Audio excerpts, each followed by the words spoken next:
का दी 1 minute show में आपके साथ मैं हूं संयम जैन। कोरोना संक्रमण के कारण लोगों के जान पर बनाई है। महामारी का दौर अभी भी जारी है और ऐसे ही दौर में भोपाल में 6 मेडिकल कॉलेजों के 3000 से ज्यादा डॉक्टरों ने हड़ताल कर दी है।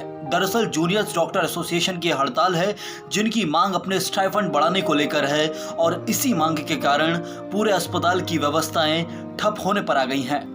जूडा यानी जूनियर्स डॉक्टर एसोसिएशन अस्पतालों के अंदर जो जूनियर डॉक्टरों का संगठन है, उन्होंने यह हड़ताल बुलाई है, जिसका मुख्य कारण है अपने वेतन बढ़ाने को लेकर।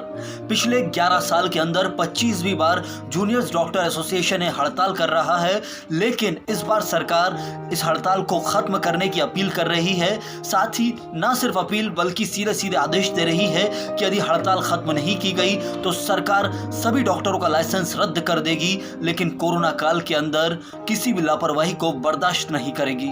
और सरकार का यह आदेश अब जायज भी लग रहा है। आप खुद महसूस कीजिए जब आप अपने परिजन को लेकर अस्पताल में पहुंचेंगे और वहां जूनियर्स डॉक्टर की ऐसी हड़ताल देखेंगे जिसने अस्पताल के सारे कामकाज को ठप कर दिया है। उसके कारण यदि आपके पेशेंट को सफर करना पड़ता है तो शायद आपका खून खौल जाएगा। और अब इस हड़ताल के नतीजे भी आना शुरू हो गए हैं। भोपाल में कल 4 पेशेंट्स की मृत्यु हो गई है, जिसमें से 1 ब्लैक फंगस का मरीज था और 3 कोरोना संक्रमण के मरीज थे।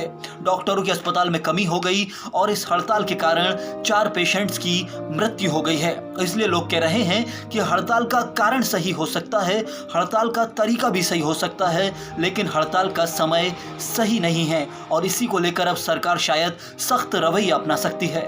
कोविड वॉरियर हैं जो डॉक्टर जो इन्फेक्ट होते हैं और उनके जो क्लोज ब्लड रिलेटिव हैं, उनके लिए सुविधा दी जाए, अलग से वार्ड रिजर्व किया जाए।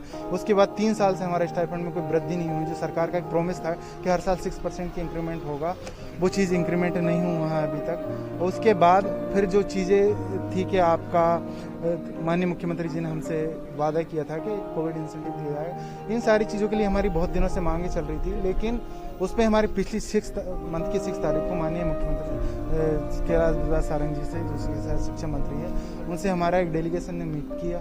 उनने हमारे जो मुद्दे थे उन पे अपनी सहमति जताई और मानने को तैयार हो। उसका प्रपोजल बना के उनने फाइनेंस डिपार्टमेंट को सेंड कर, लेकिन वहाँ से उनका कोई डिस्प्यूट हुआ। उस पर जिन वादों को सरकार ने माना था उस पर वो वापस हो रही है।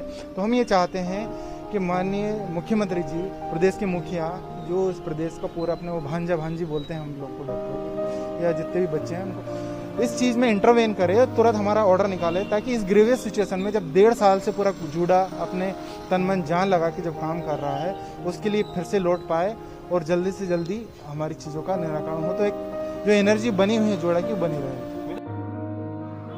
इस देश में डॉक्टरों को भगवान का दर्जा दिया जाता है, जो पूरी संवेदनशीलता के साथ अपने सामने वाले मरीज का इलाज करते हैं। तो क्या अब डॉक्टर भी लाशों पर रोटियां सेकेंगे? ये काम तो अभी तक राजनेताओं का हुआ करता था, ऐसा कहा जाता है, जिसका नतीजा भी देखने को मिला हमें अप्रैल माह के अंदर, जब आधे से ज्यादा देश के अंदर लॉकडाउन और कोरोना कर्फ्यू चल रहा था। तब 20 करोड़ से ऊपर की जनसंख्या वाला राज्य उत्तर प्रदेश पूरा खुला पड़ा था, जिसके सबूत देखने को मिले हमें गंगा नदी के अंदर निकलती अनगिनत लाशें। तो क्या अब भगवान और इंसान में कोई फर्क नहीं रहने वाला है? अब बात एस्मा की, यानी एसेंशियल सर्विसेज मेंटेनेंस एक्ट, आवश्यक सेवा संरक्षण कानून, जिसके तहत डॉक्टरों को हड़ताल करने का अधिकार नहीं है और सरकार को अधिकार है कि वो हड़ताल को तुरंत खत्म कर उनके ऊपर कानूनी कार्रवाई भी कर सके।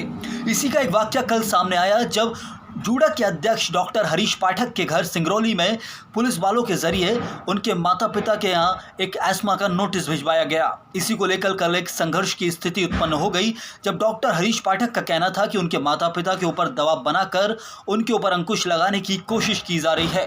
वहीं पुलिस वालों का कहना है कि सिर्फ हमने उनके माता पिता के यहाँ एस्मा का नोटिस भिजवाया है।